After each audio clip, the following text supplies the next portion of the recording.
ഇപ്പോൾ ഉയരുന്ന ചോദ്യം റോഷിബാൽ, ദീപദാസ് മുൻഷിയുടെ റിപ്പോർട്ടൊക്കെ നമ്മുടെ മുന്നിലുണ്ട്. ഇത് ഹൈക്കമാൻഡിന്റെ തീരുമാനമാണ് എന്ന പ്രഖ്യാപനവും വന്നു കഴിഞ്ഞിരിക്കുന്നു. കാരണം ഹൈക്കമാൻഡാണല്ലോ ഈ വാർത്താക്കുറിപ്പ് ഇറക്കുന്നത്. കേന്ദ്ര നേതൃത്വമാണ് എപ്പോഴും ഇങ്ങനെയുള്ള ഘടനാപരമായ മാറ്റങ്ങൾ തീരുമാനിക്കുന്നത്. പക്ഷേ ഇന്ന് വെള്ളാപ്പള്ളി നടേശന്റെ ഒരു അഭിമുഖത്തിലെ ചില വാചകങ്ങൾ ഞാൻ കേട്ടിരുന്നു.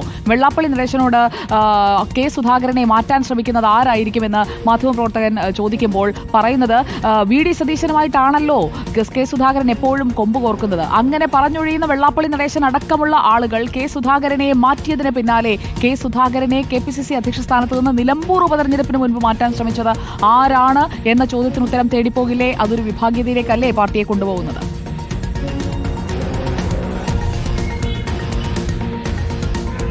സുജയ പാർവതി, ഒരുപക്ഷെ ഈ സമുദായ സംഘടനകളുടെ പരസ്യമായ ഇത്തരം വിമർശനങ്ങൾ അത് കോൺഗ്രസ് ഒരുപക്ഷെ അത് തള്ളാനാണ് സാധ്യത. ഒന്ന്, ഈ നേതൃമാറ്റത്തിലൂടെ തിരിച്ചുവരവിന്റെ പാതയൊരുക്കാൻ കഴിയുമെന്ന പ്രതീക്ഷയായിരിക്കാം കോൺഗ്രസിന്റെ ഭൂരിഭാഗം നേതാക്കൾക്ക്.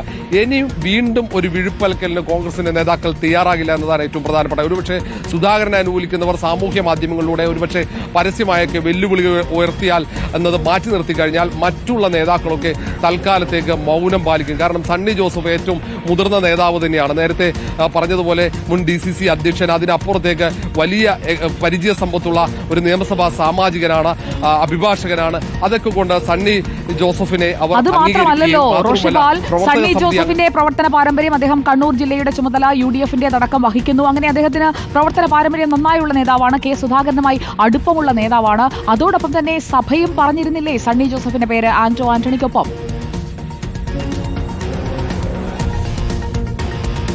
സുജയ പാർവതി, സഭ ഏറ്റവും കൂടുതൽ പ്രാധാന്യത്തോടെ പറഞ്ഞ പേര് ആന്റണിയുടേതായിരുന്നു.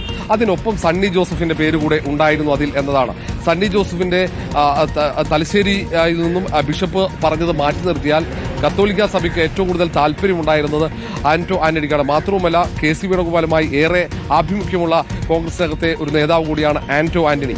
പത്തനംതിട്ടയിൽ സഭകളുമായി ഏറ്റവും അടുപ്പം, അങ്ങനെയൊക്കെ ഒട്ടേറെ കാര്യങ്ങൾ ആന്റണിക്ക് അനുകൂലമായി ഉണ്ടായിരുന്നു. ഒരുപക്ഷെ ആന്റണിയോട് തയ്യാറെടുത്ത് നിൽക്കാൻ വരെയുള്ള നിർദ്ദേശം ലഭിച്ചതാണ്. അങ്ങനെ ആന്റണി കോട്ടയത്ത് ക്യാമ്പ് ചെയ്യുകയും ചെയ്തതാണ്. പക്ഷേ അവസാന നിമിഷം ഇങ്ങനെ ഒരു മാറിമറയിലേക്ക് വഴിയൊരുക്കിയത് സുധാകരന്റെ കടുംപിടുത്തമായിരുന്നു. പിടിവാശിയിലേക്ക് സുധാകരൻ എത്തും. പിന്നീട് സുധാകരൻ രാജിവെക്കുന്ന ഒരു സാഹചര്യം, MP സ്ഥാനം പോലും വിട്ടൊഴിയുന്ന ഒരു സാഹചര്യം ഉണ്ടാവുക എന്ന വല്ലാതെ കോൺഗ്രസ് നേതൃത്വം ആശങ്കയുണ്ടായി. AK ആന്റണിയെ കണ്ട് തന്റെ തീരുമാനം അവിടെ അറിയിക്കുന്നു.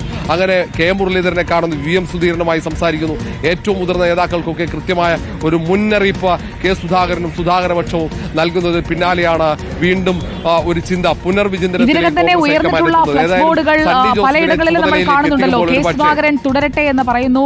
യുദ്ധം ജയിച്ച് മുന്നേറുമ്പോൾ സൈന്യാധിപനെ പിൻവലിക്കുന്നത് എതിർപക്ഷത്തിന് കാര്യങ്ങൾ എളുപ്പമാക്കുന്നതിന് തുല്യമാണ് എന്നൊക്കെ സേവ് കോൺഗ്രസ് കാസർഗോഡ് എന്ന പേരിൽ ഫ്ലക്സ്. കണ്ണൂർ പയ്യന്നൂരിൽ സുധാകരനെ അനുകൂലിച്ചുകൊണ്ട് KS തുടരണം, ജനനായകൻ തുടരണം, കോൺഗ്രസ് പോരാളികളുടെ പോസ്റ്റർ.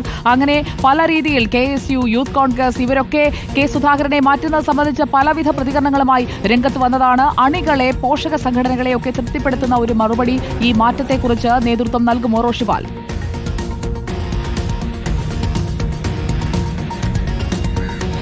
സുജയ പാർവതി, സ്വാഭാവികമായും നമ്മൾ ഇന്നലെ കണ്ടതാണ്. ഇന്നലെ KPCC ആസ്ഥാനമായി ഇന്ദിരാഭവന്റെ മുന്നിൽ ആ ഗേറ്റിന് തൊട്ടുപുറത്ത് കൂറ്റൻ ഫ്ലെക്സ് ബോർഡാണ് കെ സുധാകരൻ KS തുടരും എന്നാണ് ആ ഫ്ലെക്സ് ബോർഡിൽ. പിണറായി പിണറായി ഭരണം തുലയട്ടെ, K സുധാകരൻ തുടരട്ടെ എന്ന മുദ്രാവാക്യം ഉയർത്തിക്കൊണ്ടുള്ള വലിയ ഫ്ലെക്സ് ബോർഡ്. സമാനമായ ഫ്ലെക്സ് ബോർഡ് മറ്റൊരിടത്തു കൂടി സ്ഥാപിച്ചിട്ടുണ്ടായിരുന്നത് പ്രതിപക്ഷ നേതാവിന്റെ ഔദ്യോഗിക വസതിയിലേക്ക് പോകുന്ന, കണ്ടോൺമെന്റ് ഹൌസിലേക്ക് പോകുന്ന റോഡിന്റെ തുടക്കത്തിലും സമാനമായ ഒരു കൂറ്റൻ ഫ്ലെക്സ് ബോർഡ് സ്ഥാപിച്ചിരുന്നു.